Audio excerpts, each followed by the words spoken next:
Okay, okay. Well, are you enjoying your Mexico experience? Yeah, I don't know if I've told you, but we live down here every other 3 months. In winter and Okay. summer, we come down to this little mountain town in Mexico, and we have a house here, and that's why I wasn't able to come back and do a in-person interview with you. But Right, right, right. Well, I remember you telling me that, and I remember talking about you spending a lot of time in Mexico, but I didn't remember that you actually lived down there yeah, at the we time. recently we've been coming here for 10 years, and we recently bought a house, and we're part of the community. And Well, good for you. some other time I'll tell you more about Mexico. I mean, I have some, I think some interesting things to talk to you about Mexico too. Okay, well, next time you're in town, let me know and I'll drop by and sit chat. Okay, great. That sounds good. Okay, so let's talk about this for a few minutes. The subject that we've been emailing each other back and forth with, and so and like we, like we talked about uh, before and now about these mental health issues of folks entering into the system while they're in the system and leaving the system. Oh, Okay. Okay, so let me ask you, just ask you a big question. Oh, okay, like from your experience, how does a person with mental health issues usually enter the correctional system? yeah. There's a little bit of background I have to, before I can specifically answer the question. There's history that we have to keep track of. You know, and it's also really important to keep in the front of our mind what the issues are that are happening right now in the prison system and the criminal justice system in Alabama. Uh, that what's happening in the prisons, we can discuss it and talk about ways to change it, but the first thing that people have to accept is that it's a terrible system. There's a reason that it's ranked 50th in the country. And the question before the federal courts is that it's unconstitutional. And there may be debate and argument about all that, but the bottom line about this is that people are being treated in just horrible ways. The prisons are being run very unprofessionally. They emphasize abuse and I would say vengeance over common sense, practical reality. And uh, to go back into the history part of it, Alabama has a long history of not doing anything positive to take care of its problem citizens. We've always had mentally ill and mentally retarded and other kinds of disruptive and troublesome people in society. But as a state, we haven't done anything other than to try to just confine them. Right.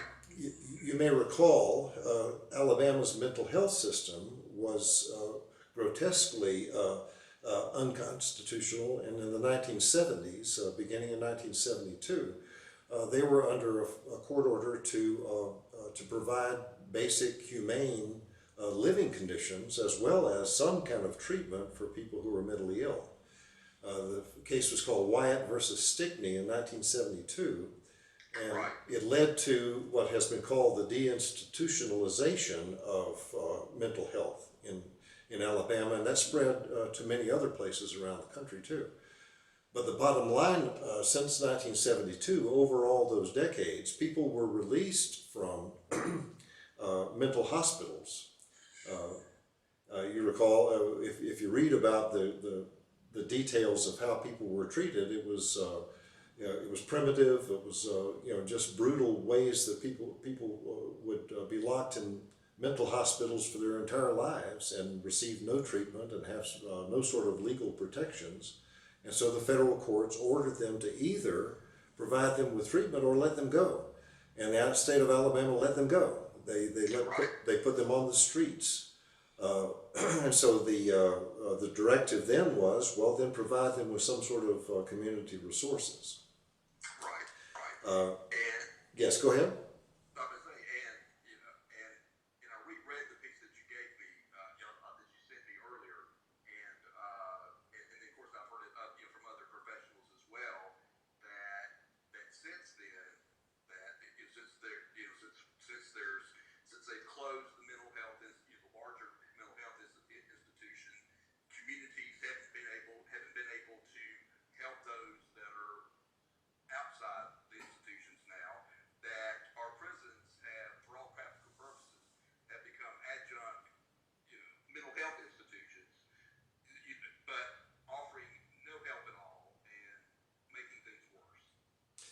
Yes, I would say even stronger than that, that the mental hospitals of today are prisons, because all of the really disruptive mental health cases, the people who are agitated or who cause problems in the community, uh, uh, the first thing that happens to them in the community is they get arrested and put in jail.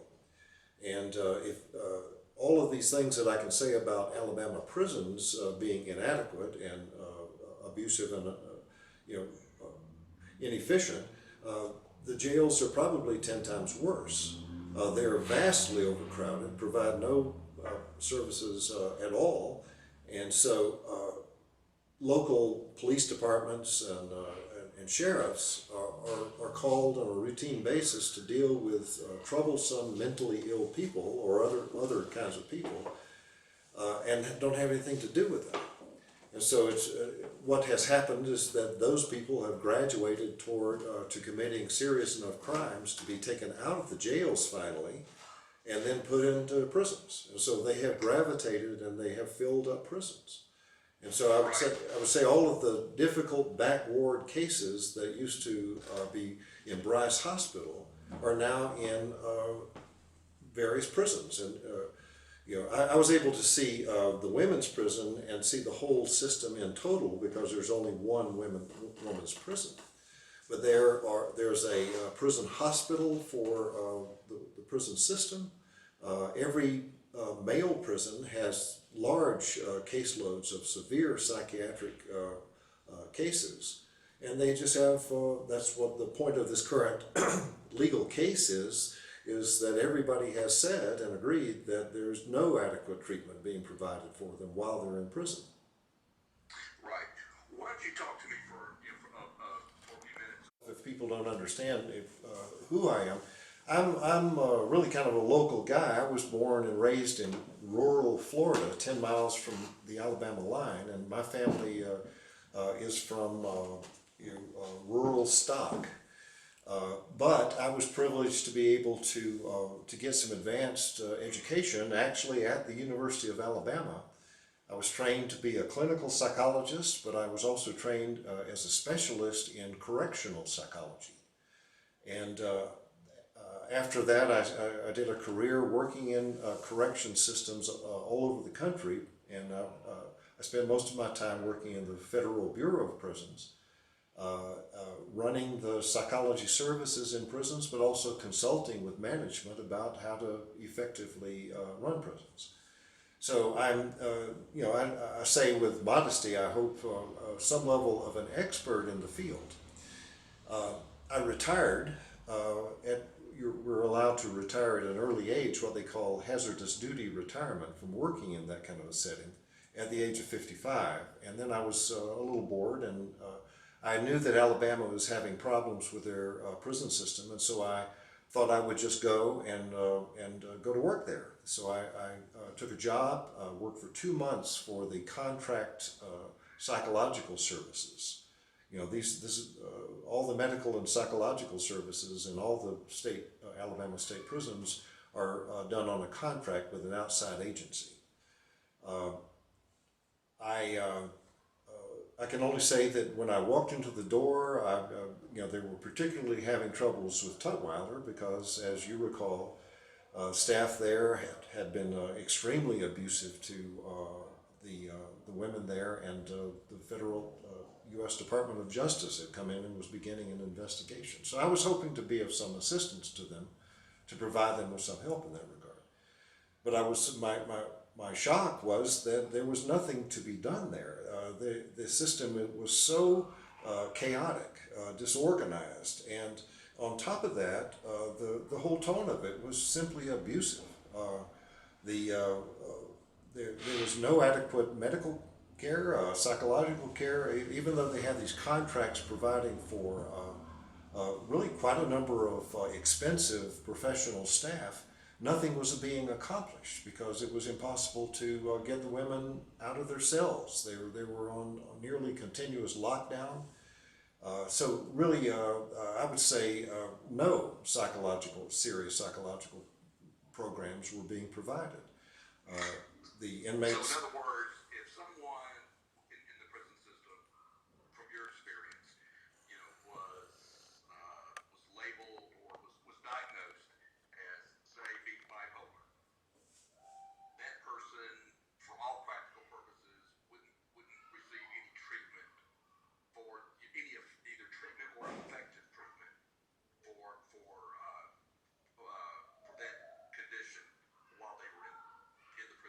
Yes, and across the board, you could name any diagnosis and there was no treatment for it. There was no effective treatment for drug abuse. But I tended to focus upon the severely mentally ill, and sometimes some of the patients were severely bipolar, and that was a good example. And the management of them was primarily just to lock them in a cell, And one woman that I dealt with there was mentally retarded and seriously mentally ill, and she had been in solitary confinement for 3 years. I had been provided with no sort of supportive counseling or treatment or anything of that sort. I made every effort to try to engage her in something, but I was obstructed by the barbarically managed prison system. And I know that sounds a little hyperbolic to talk about it, but I think it's important to really focus upon the fact that the system is horrible.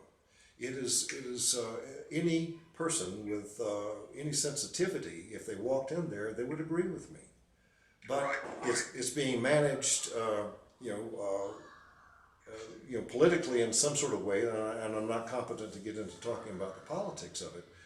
But that's what we have, and my interest at this point, I saw all of that. I worked for 2 months, and I was physically shot.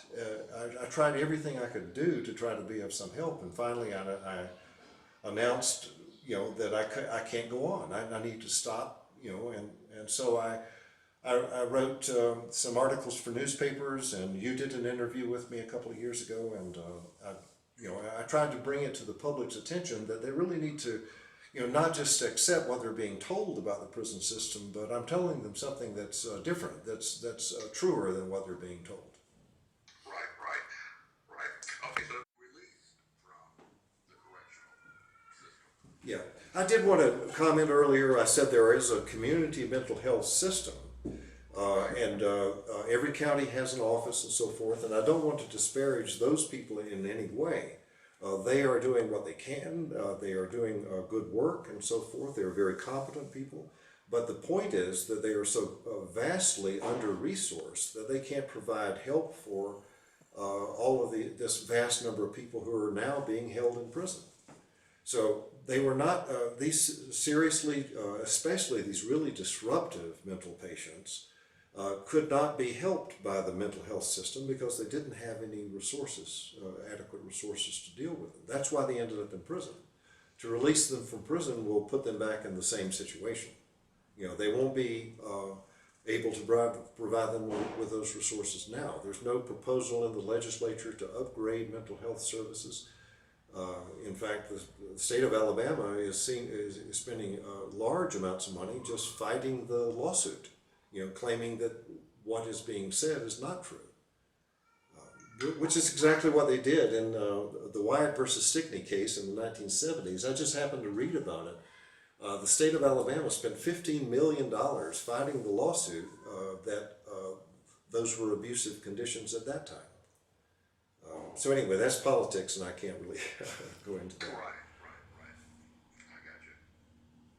But for all practical purposes, again, so when someone it's been diagnosed with a mental illness, whether it's depression or whether it's being bipolar or whether along the scale, and they're officially released from prison, does basically the state say, well, here's $20, good luck to you, and ushers you out the door, or does the state try to point someone to some sort of mental health resource, or are people on their own? I mean, what is the general process there? Okay, let me put it this way, Les. There are policies and programs on paper, and they say that these things should be done, and you should contact the local mental health center, and you should try to put them in touch with a psychiatrist and things of that sort. But the resources are not there, and if occasionally they do actually provide some transitional services, that's good. But for 90% of the people, nothing has occurred. They're going out and having to, the families are having to deal with them again. And then almost certainly they're going to run into conflict with the law again. The police will be called. They'll be, and so the resources are not there. I have no anticipation that there's going to be any change from when their condition is in many cases much worse than when they went to prison because of the circumstances. Right, right. And that is a primary reason why the recidivism rate is so high. Yes. Because these folks, they're broken people when they enter the prison system. They're more broken, more than likely, if not always, when they leave the prison system. There's no help outside to help them be fixed, for lack of a better term. And then so it's not long before they return to their old patterns of behavior, making wrong decisions, and 1 to 3 years later, they're back in the system. Perfectly put. So Alabama to come up with out of the box, innovative solutions to this. Okay, you've been a professional in this business your entire professional life. Yes. If someone left it up to you, Larry, if you were king of the world, and somebody left it up to you, what 3 things would you say? These are the things that have to be done to fix this system. Okay. Well, I have a lot of ideas, and I am some level of an expert, but I don't have all the ideas, and I don't have necessarily the best ideas. The first thing I would do is talk to people that I know who know a lot more than I do. I've mentioned to you a name, and perhaps you've spoken to him. I was trained at the University of Alabama, and we have a great resource of knowledge and experience there. Dr. Stanley Brodsky is the chairman of the program of clinical psychology with the training people to work specifically with law enforcement and corrections. He trains high-level, doctoral level people, but also master's level people who are counselors and so forth, and all those people are being trained at the University of Alabama, and I think we might be able to tap into them and solicit their expertise. But in terms of my ideas, what I think we need to do is to do something soon. We have this huge overpopulation. The system is clogged and ineffective. I think we need to make some rapid changes in it to, for one thing, give people some sense of hope that there will be some changes. And what I would like to do, to be specific about it, is to first of all do an honest survey of what kinds of problems the inmates in prison actually have. Do a rapid interview and file review of all the inmates that have serious problems and find out honestly how many schizophrenics and how many mentally retarded and how many bipolars and so forth, people who really need it. And then separate those people from the main prison population, put them in some sort of isolated from more aggressive people who are in prisons. Right now one of the main problems in Tutwiler is that there are a lot of very aggressive people who really do need to be in prison, who are very dangerous people, but they're mixing in with, really a larger number of people who are just inadequate and incompetent in some fashion, including the seriously mentally ill, the seriously drug addicted and so forth. So I'd like to do a survey to find out what the source of the problem is, and then a specific idea, and again this is only one person's idea, is to on the grounds of the existing prisons, purchase some simple, cheap, modular buildings, surround them with a chain link fence, and develop specialized programs for the people who need them. Some people have serious mental health problems, and you have to talk to them a lot about taking their medication all the time. There are very practical and affordable drug abuse treatment programs that you could separate out people who would benefit from. Alabama, as you know, has this epidemic of drug addiction going on right now. Those people are all ending up in the prison. But set up tap the ideas of people who know something about it, who know even more than I know about it, but and not just experts and academics and so forth, but the community, people whose families are in prison have ideas of what those people need to change, to turn themselves around, to seek out the input of the community. Our prisons are being run secretly, behind, it's invisible what's happening in prisons, and that's my opinion why the public isn't in much more of an uproar about it. And so I would like to engage the public in trying to help these people to improve. In fact, you can engage the public as paraprofessional volunteers in some cases. There are many church groups who are very motivated to try to help people to improve their spiritual life. But you can't get access to programs even of that sort because the prisons are just designed for the very dangerous, high security people. And many of these people that I'm talking about with mental problems, even drug problems, don't really need that level of security. So the resources are not available in the community, and so my idea is to try to invent the resources at the worst of the social end of the social spectrum. Try to do something with the worst, disturbed of our people. Then you perhaps could replicate those kinds of programs back in the home communities. Right. So anyway, it's kind of an expansive idea, but I think there are lots of things that can be done, and they're not necessarily outrageous. Just to put it in a nutshell, what I'm talking about is, I think, practical common sense. But the prison system is the decisions are being driven by some level of hysteria. There's this. This lock them up and throw away the key concept that now we have come to realize we can't possibly afford to do that. We certainly can't do it at the level that is constitutional. And constitutional means humane, treating people not like animals, but treating people like human beings. Right. Well, I've talked to the folks at, was it the educational facility, the one out in Columbiana? Yes. The ones where they,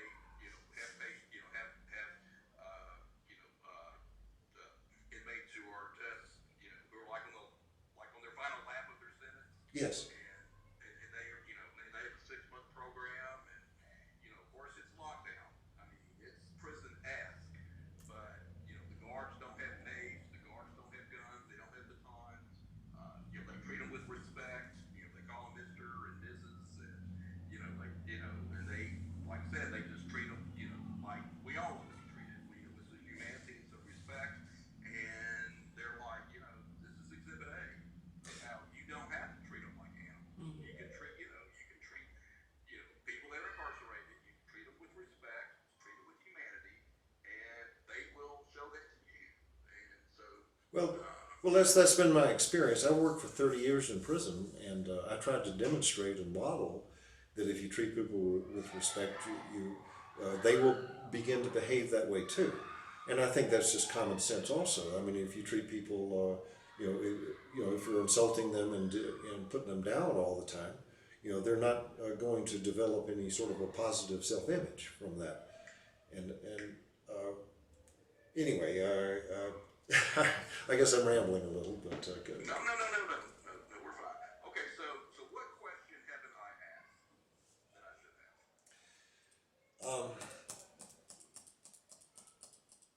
ask? I think we've touched on it all. If I could talk about one other thing that I'm thinking about. Okay. I really believe that getting the public involved is one of the really critical steps, because there's so many people out there who have their children are in prison, and they're having to deal with all these really barbaric kinds of conditions, and the families are suffering probably more than the prisoners themselves. And so my wife and I have developed I'm trying to develop a social network community. I've done a Facebook page, and the subject title is called Justice Reform in Alabama. And on there, I've gathered all of the news reports that I could locate, and what I want to do is invite family members to read that and keep up with it. And then if they want to submit, their impressions or their experiences, to give them a source for that. And so I created communities on Facebook and Google Plus, which is another way of doing social media. And they're called Justice Reform in Alabama. And so anybody could go to Facebook and look at that. And I'm also writing articles, just sort of essays about it. I sent you this essay recently about basically everything I've said to you today. And so I put that on a blog and I put that there. So I'm trying to put together a reading resource. I'll send you this link and everything so that you can see it if you want to. But anyway, if it's appropriate to mention that, that's something I'm trying to do, trying to reach out in that way. I do this less as a citizen. I'm not interested in a job. I'm not interested in trying to impress people with what I know. But I feel like this is something I know, and it would be of some help if the decision makers would pay some attention to it. I've reached out. I've reached out. I've spoken to State Senator Cam Ward, and I've mentioned to you previously that he has a remarkably insightful and accurate view of the situation, and I can't believe he's the only one in the state of Alabama who understands it. But I try to encourage his thinking, but I don't see anything in terms of legislation reflecting this kind of thinking. Well, we need folks like you, Larry. Well, I'm trying to, I think anybody would. I mean, once you see it, and so I've honestly, I have felt driven for the past, I went in there 3 years ago, and I just sat on it, and I wrote articles to the newspapers 2 years ago, but I still think about it every day. I had a woman, can I tell you a quick anecdote? Sure. One case, a woman that I worked with there who was just terribly disturbed, and also gave the prison just terrible management problems, always being locked up in segregation, always fighting with the staff and so forth. And I was trying to do some work with her, and she was a very, these people are not easy to work with, and they take, professional level staff to have some effect with them. But she told me, I thought I was accomplishing something, but she told me about probably a week into my being there, that I would not stay. She pointed to my office, and she said, that light's on there now, in a week or two probably, I'm going to come by here and the light will be off, because people who try to improve the situation, people who are, what she said, who are good at what they do, don't stay. And I felt ashamed and weak because I didn't stay, but I know I was honest with myself that I couldn't stay. And so I think about it all the time, and I'm grateful to you for staying in touch with me to give me an opportunity to talk about it. Oh, sure. I mean, like I said, the station's going to revisit these, the subject, from time to time, knowing that, unfortunately, it's an awful evergreen, as we say in the business, subject, because it's not going to go away anytime soon. Well, you guys have done a great job. AL.com is doing a fantastic job, and that's really all the press can do is do their best. And in our current political climate, that's becoming more challenging, isn't it? Right. Oh yeah. Oh yeah. Yeah. Well, anyway, thanks a lot. Well, I enjoyed it. Well, I want to mention to you, Les, I had asked my wife to videotape me talking to you. Okay. And so I'll have an audio tape, and conceivably it might be of some value. And I also wanted to ask you, would you be able to provide me with a copy of your audio tape? Yeah, I sure can. I can, I don't know if you're familiar with different formats, but it's recorded on a WAV file. Yeah, I understand that. Yeah. Oh, okay, all right. And I can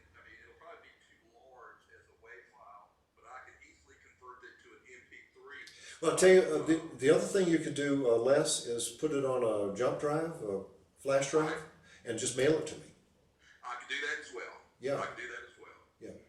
So, and I'll be happy to. I appreciate it, and I'm hoping I might be able to put this video together in a little bit of organized format too. Okay, and I'd like to see that. I'll certainly show it to you if we can make it work. I hear you, Larry. Yeah. I hear you. Well, Larry, thanks a lot for your time, as always. Les, I enjoyed it. Thank you for what you're doing. I really appreciate what you're doing. It's always a pleasure. And next time you're here in the neighborhood, give me a call. I'll come on out and we'll chit chat that next. I'd love to. Okay, thank you, Les. Bye-bye.